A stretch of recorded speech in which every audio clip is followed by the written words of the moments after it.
Today, we're talking about reprogramming your mind. This is going to be a 6-video lesson, and I want to share this with you. But this is also going to be not just me telling you anything, doing some sort of seminar and teaching you.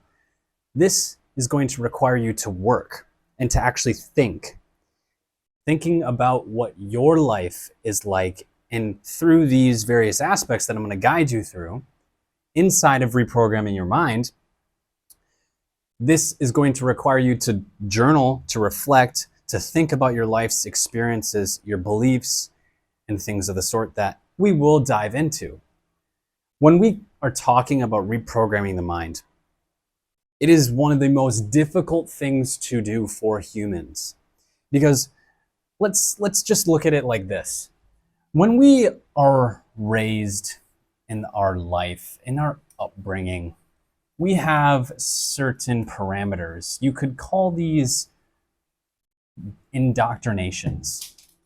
There goes my marker.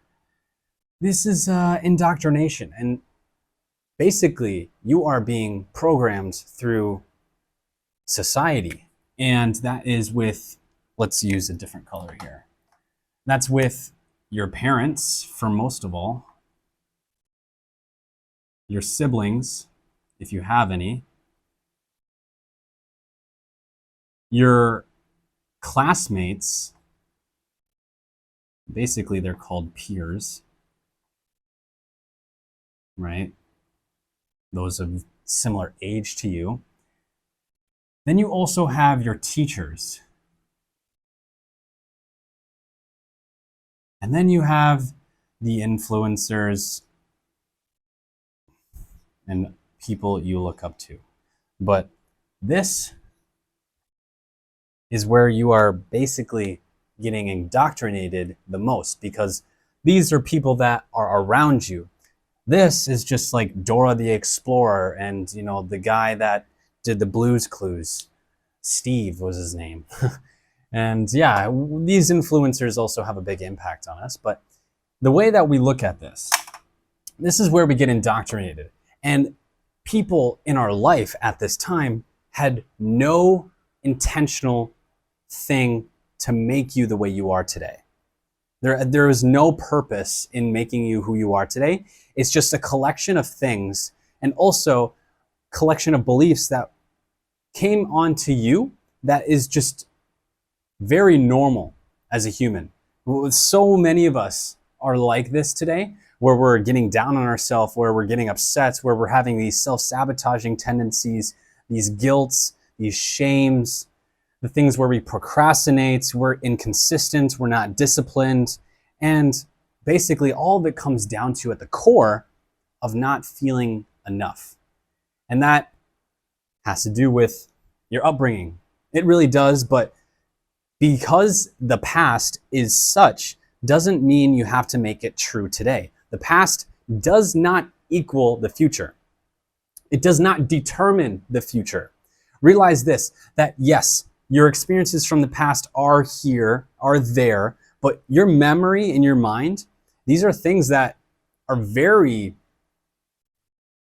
in and out. You don't actually know to 100% certainty of what has gone on in your past. Your brain will start to come up with certain excuses, but also its own story to signify and to justify the feelings that you're currently feeling today. So this is how we look at this.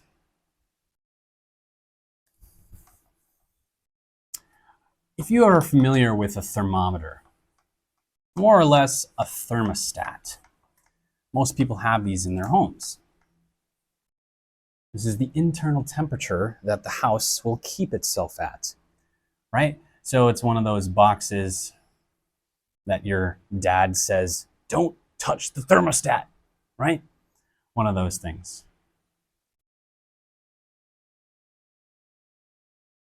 And then it will be at a certain number. We'll say, in this case, it's 60 degrees. This is where we're starting at, okay? Let's make this a little bit bigger. for you to recognize this and see this. All right.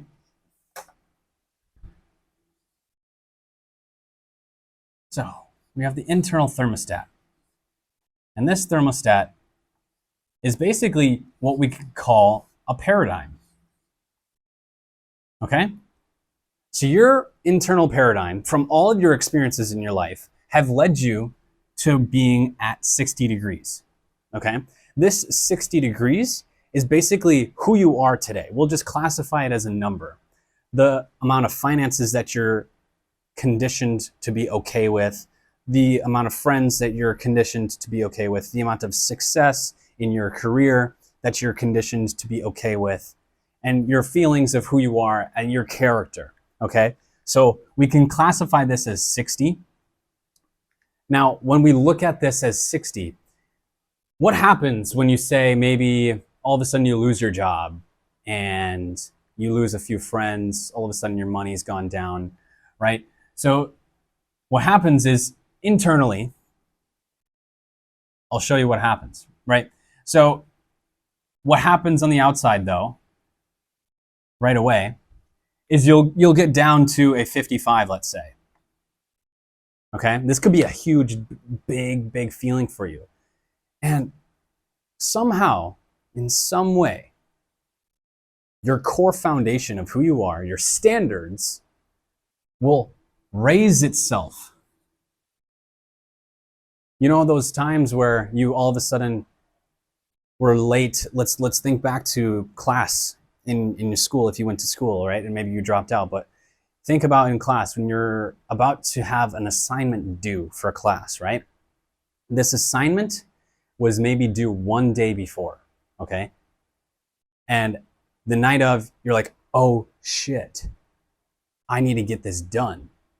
And so you are going to somehow come up with the energy, with the focus, with everything that it takes to get that assignment done.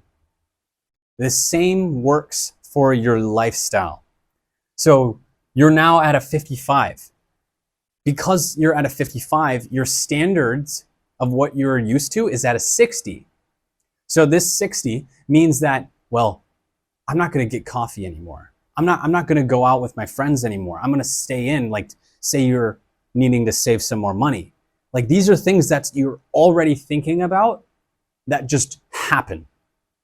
And this is because, again, you're conditioning, right? The things that your parents told you, things other people told you as well. So you will automatically raise yourself to being back at the 60 degrees.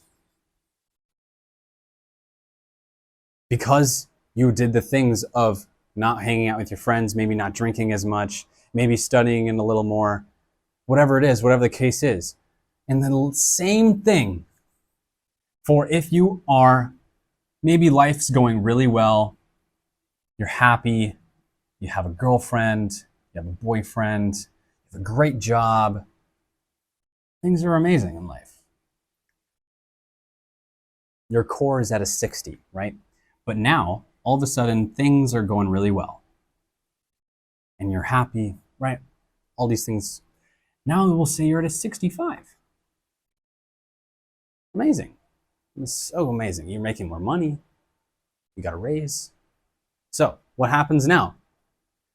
Likewise, standards. This is the word that we're going to be using because this is what we can classify as what we are used to, what we've been conditioned through. You will sabotage yourself if your core is at a 60. So you are going to create some certain tendencies, some certain beliefs, some certain actions that will cause you to be back at a 60. You will overspend. You will be way too irrational. And you're going to think very highly of yourself. And your ego is going to get in the way, right? This is where the ego can show up. So you will then decrease yourself. Your lifestyle will go back down, back to a 60 degrees. Question is now what to do about that. That's a great question because you want to now raise your internal paradigm, your internal thermostat of your standards to be at a 65, a 70, a 80, a 90, and so on and so forth, right? Obviously not lower. We don't like to be worthless beings. So that is just a simple explanation for what it means to be programmed, okay? Now, let's dive into how to reprogram yourself.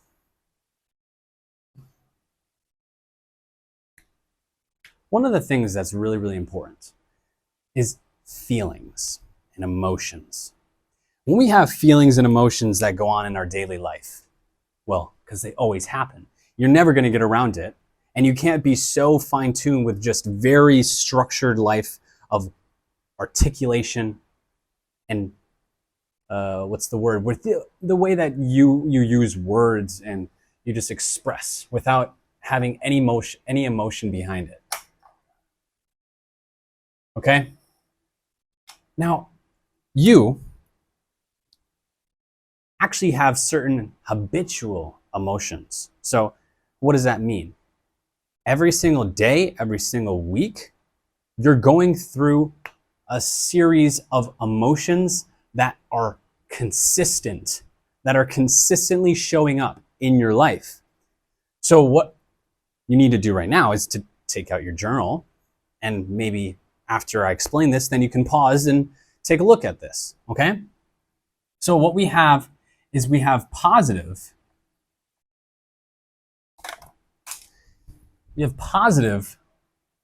emotions that are habitually run, okay? This is through habit.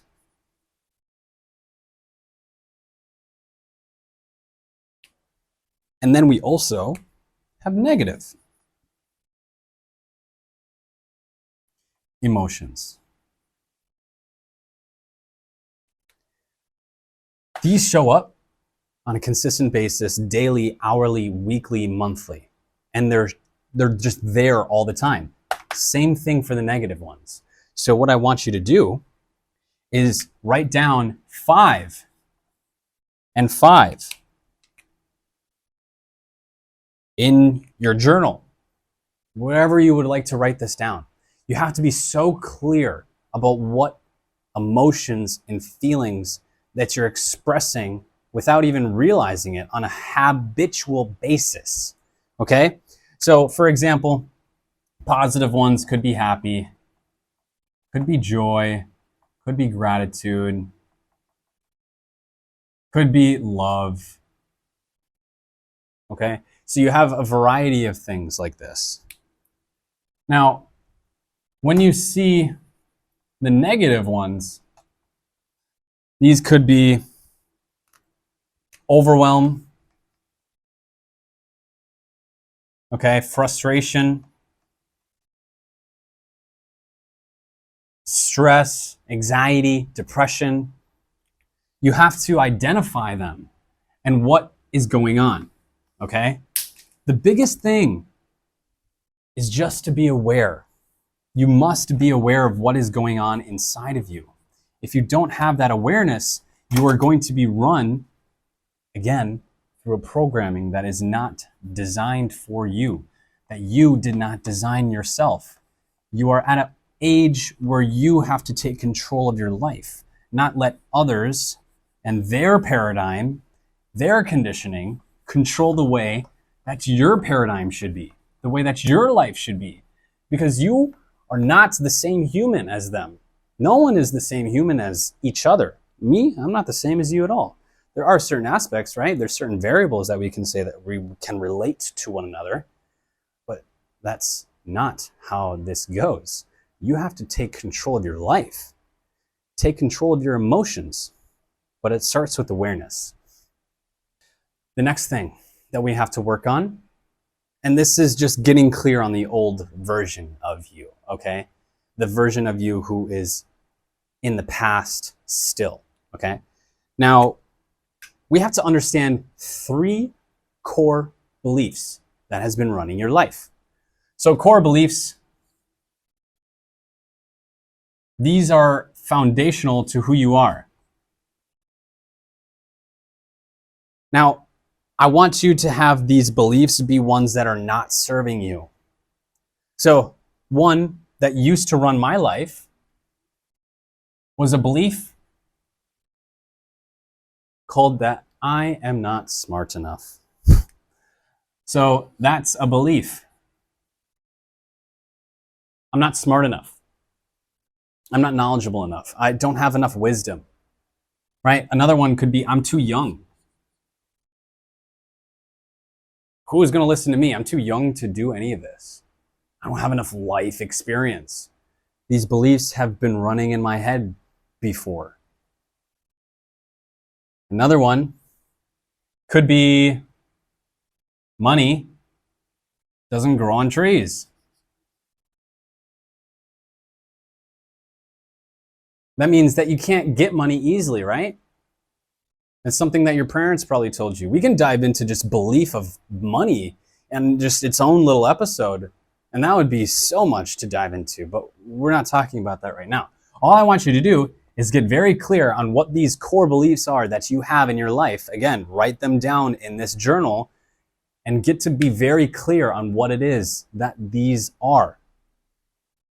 And these beliefs are more like rules, right? You could have them as global beliefs where life is, people are, this is, they are.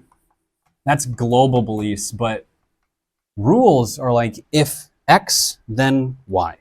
If I have money, then I will be successful, sort of beliefs. And your beliefs are going to be very critical because beliefs are a version or a stepping stone or a critical aspect of creating yourself. That's also having to do with your identity, and you have to plug that into one another. Now, next thing. So after you got very clear on that, you can go back and just remind yourself, but seriously, look at what your beliefs are. The next thing, this is sort of similar, but also at the same time, they're quite different. Now, when we look at this is called Neuro-Associations. So Neuro-Associations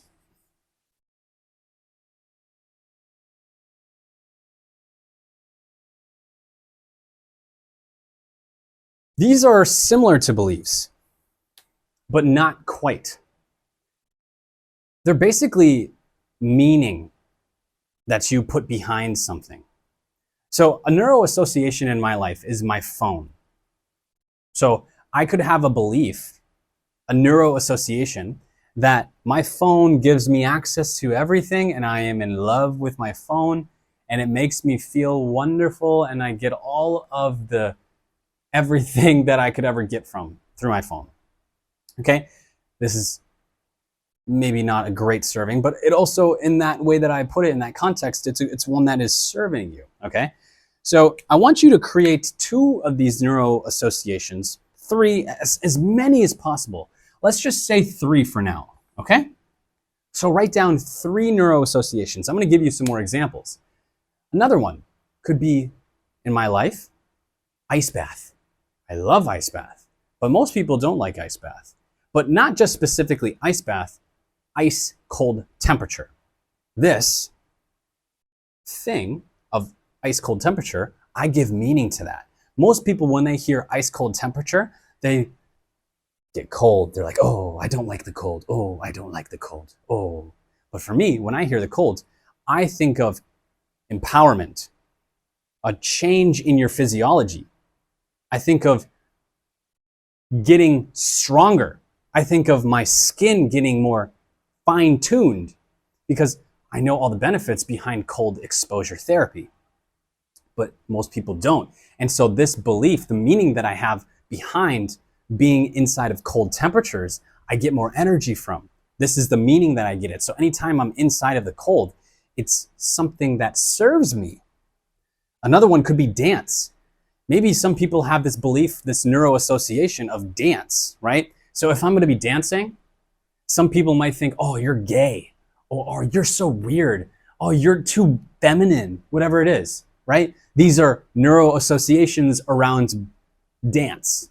But for me, dance is actually a way to move my body, to get exercise in, to make me feel strong and confident and be really aligned with the self-esteem that I can create. Also, again, more in tune with physiology, the way that I'm being able to be myself and have a great energy to others. Like, these are what we can call neuro-associations. So I want you to create 3 that are serving you in your life. Again, you can go back and look at those, I guess you could say, examples, but maybe I'll just give you one more. So one I like to also could classify as is just spending time with family. This is a neuro-association, or it could just be spending time with friends. The idea of having friends and spending time with them, some people, they're very introverted, and so they can get a lot of anxiety from these sort of situations. And this is, again, a meaning that you're putting behind these sort of situations, or the meanings that you put towards your family members. So realize, where are these giving you the benefit? Where are these serving you in your life? Okay? So, last thing I want to go through for this episode of Reprogramming the Mind. This is a cool one as well. This is basically called a values hierarchy. So some of you are familiar with Maslow's hierarchy of needs. I'm not going to explain it to you, but after the core basic needs are met of food, shelter, water, and basic living, you have a differential between needs and wants. But when we look at values, of what people's values are in their life, this can show up completely differently. So let's draw a hierarchy. And what I want you to do is I want you to create 10. I want you to align your hierarchy with a values set that is of 10. So you're going to create a list, basically. And at the top, you don't have to do it in like a chart like this, but just number them. 1, 2. 1 would be at the top. So this is the thing that you prioritize most in your life. The value that you prioritize the most. So for me, mine's love and appreciation. Okay? So what does this mean? Let's give you an example here. So let's say we have success here, or even money. It could be security as well. Well, okay, let's put this in example, perspective for you. Let's say I'm married and I have kids and a wife, okay? And in this time of my life, with the kids and with my wife, I have a situation where I have to go to work. But at the same time that I need to go to work, I also have an event that I've been planning with my family and with my kids for a long, long time. Maybe it could be a month that we've been planning this out, right? So we want to go to this event, but I'm not seeing that it's super important, okay? Maybe it's a super important event, maybe it's not, but doesn't matter. If I value love and appreciation more than I value success and money, then I'm going to despise the work thing that showed up the same day as this event for mine, and I'm going to not go to work because of my priority for love and appreciation. But say it was the other way around, because there are people like this, where in this case, you have the same situation of this me having a scenario with my kids and my wife. We go to an event. We've been planning this for a long time. But say someone needs my help in my work. But now we flip this around, okay? So success and money is actually at the top. And my love and appreciation is second to money. So what does that mean? That even if we've been planning this event for the longest time, a month, and yes, it could have a lot of meaning, as long as I prioritize and value money and security over love and appreciation, then I'm gonna do the work. I'm gonna do whatever I can to get out of the situation to go work. Maybe it's even a big client. Maybe it's a little client. Like your own beliefs will also come into play with this, where say it was like $1,000 client versus a $10,000 client that could have came in. And it's like, wow, well, I do want this money, but also this event could be super special.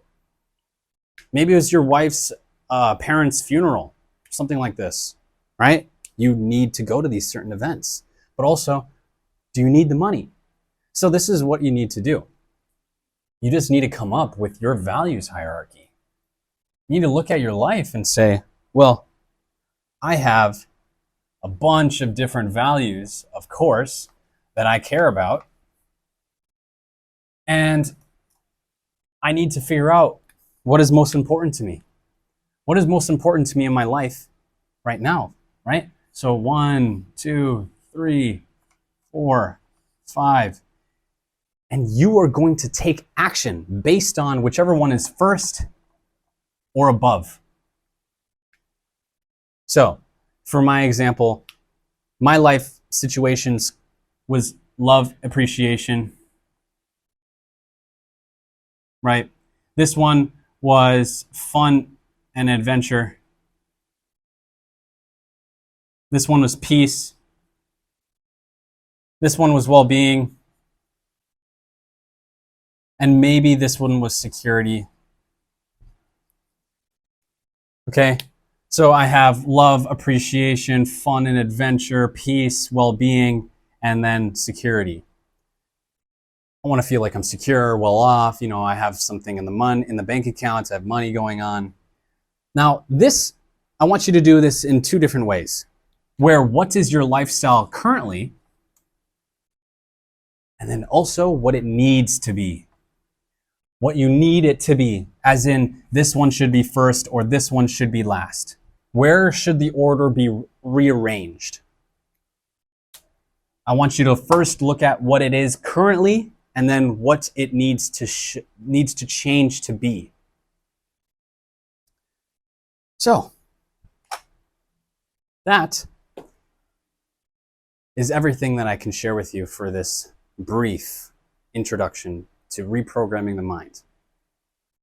You have a lot of potential tapped in your core. You also need to be that character. You need to become the person. And that takes to reprogram. The last episode, the last round of this little mini series will be about conditioning. Conditioning is the most important part of this process because most people believe that once you reprogram, it's all set and finished. It's like a guitar or a piano. As soon as you tune those strings, it's not going to stay that way forever. You tune it to exactly the way you want it to be, but it's not going to stay that way forever. You have to condition it. You have to retune it many times. The same goes for conditioning. The same goes for reprogramming yourself. Feel free to stay along with this journey and finish out the series. There's going to be 6 episodes of these. This is the first. I'll see you on series episode number 2 for reprogramming the mind.